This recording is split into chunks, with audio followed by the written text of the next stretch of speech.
ಊರಿನ ಜನರೆಲ್ಲರೂ ಗಾಬರಿಯಾಗುತ್ತಾರೆ.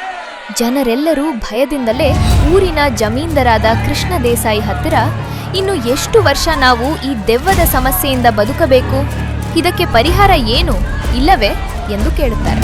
ಈ ದೆವ್ವವನ್ನು ಹಿಡಿಯಲು ಯಾರೇ ಬಂದರೂ ಅವರನ್ನು ಸಾಯಿಸುತ್ತಿದೆ. ಅದಕ್ಕೆ ಈ ದೆವ್ವದ ವಿಷಯಕ್ಕೆ ಯಾರು ಮುಂದೆ ಬರುತ್ತಿಲ್ಲ.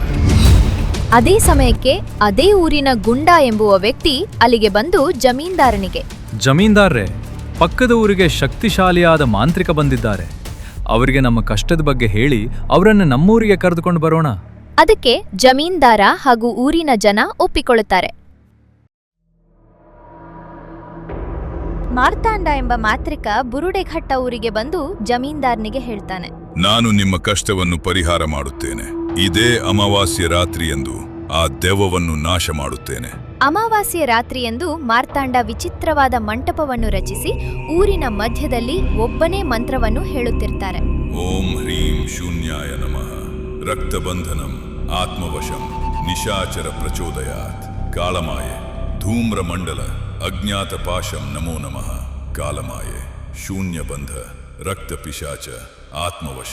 ಆ ಮಂತ್ರವು ಊರಿನ ತುಂಬಾ ಪ್ರತಿಧ್ವನಿಸುತ್ತಾ ಇರ್ತದೆ.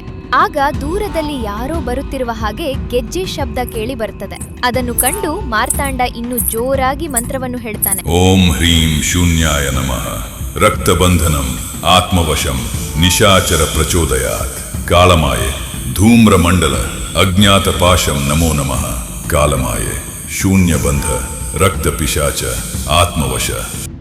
ಅಷ್ಟರಲ್ಲಿ ಅಲ್ಲಿಗೆ ಹಳ್ಳದ ದೆವ್ವ ಬಂದು ಮಾರ್ತಾಂಡನನ್ನು ಕೋಪದಿಂದ ನೋಡುತ್ತಾ ಕಿರ್ಚುತ್ತದೆ.